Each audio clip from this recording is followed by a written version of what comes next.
Madame Catastrophe.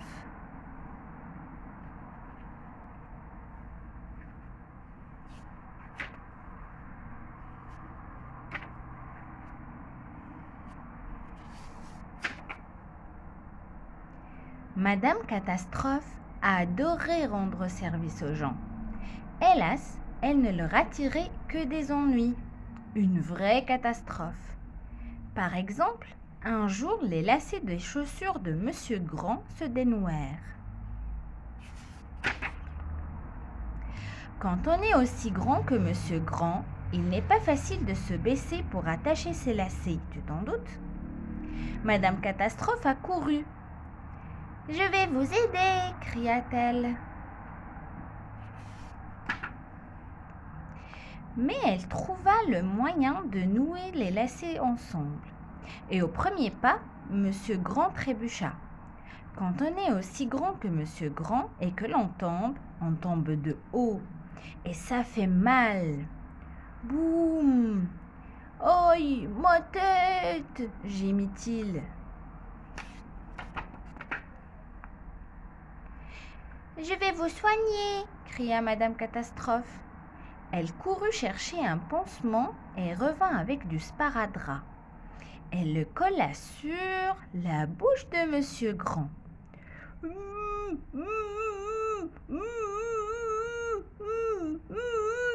Dit-il, ce qui signifiait « Enlevez-moi ça tout de suite !»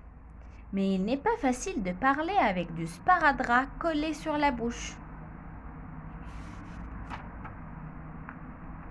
Madame Catastrophe lui jeta un regard désolé. « Je vais arranger ça !» cria-t-elle. Et elle arracha le sparadrap d'un coup. « Ouï, ouï, ouï, ouï, ouï, ouï, ouï !» hurla Monsieur Grand. « Ça brûle !»« Voulez-vous que j'aille chercher de la pommade ?» demanda Madame Catastrophe d'une toute petite voix. « Non, disparaissez !»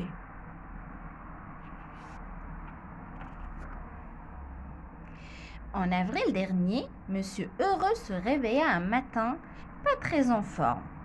Il fit donc venir le docteur dans sa petite maison au bord du lac, au pied de la montagne. « Mon pauvre monsieur, dit le docteur, vous avez la rougeole. » Le sourire de Monsieur Heureux tomba net. Il va falloir garder le lit, rester bien au chaud, bien au calme, dormir le plus possible et prendre ce médicament 3 fois par jour. Le docteur s'en alla et Monsieur Heureux ferma les yeux. Il venait de s'endormir quand en bas, on frappa très fort à sa porte. « Oh non !» gémit Monsieur Heureux. Il descendit cependant ouvrir. Qui était là ? « Je viens vous aider !» cria Madame Catastrophe. « Mais... » »« Il n'y a pas de mais, répliqua-t-elle. « Allez vite au lit, je m'occupe de tout. » Madame Catastrophe regarda autour d'elle. « Votre maison a besoin d'un peu de ménage, dit-elle. Monsieur Heureux remonta se coucher. Il allait s'endormir lorsque Madame Catastrophe passa le bout de son nez dans la chambre. « Où avez-vous mis la brosse ?» demanda-t-elle. Pauvre Monsieur Heureux, il dut redescendre pour lui montrer où elle se trouvait.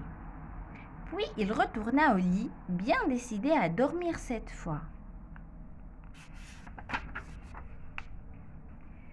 Madame Catastrophe brossa le carrelage de la cuisine. Puis elle recula de 3 pas pour admirer son travail. Mais elle marcha sur le savon et elle tomba, tête la première dans le seau. Et comme elle n'y voyait rien, elle se cogna à une étagère. Toutes les casseroles roulèrent par terre.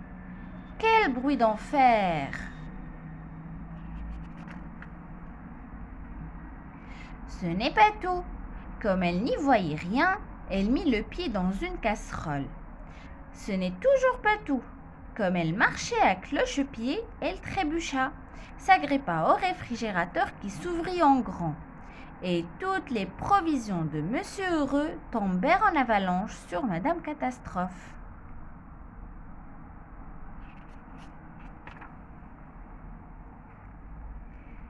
Réveillé en sursaut par cet effroyable vacarme, Monsieur Heureux sauta de son lit, dégringola jusqu'à la cuisine et ouvrit la porte. Il en resta bouche bée. Là, au beau milieu d'une mare de lait et d'une flaque d'eau, au beau milieu d'une douzaine d'œufs cassés, d'un tas de casseroles renversées, d'une motte de beurre aplatie, de bananes écrasées et de tomates éclatées, Madame Catastrophe restait assise, un seau sur la tête, une casserole aux pieds. « Au secours !» disait une voix étouffée.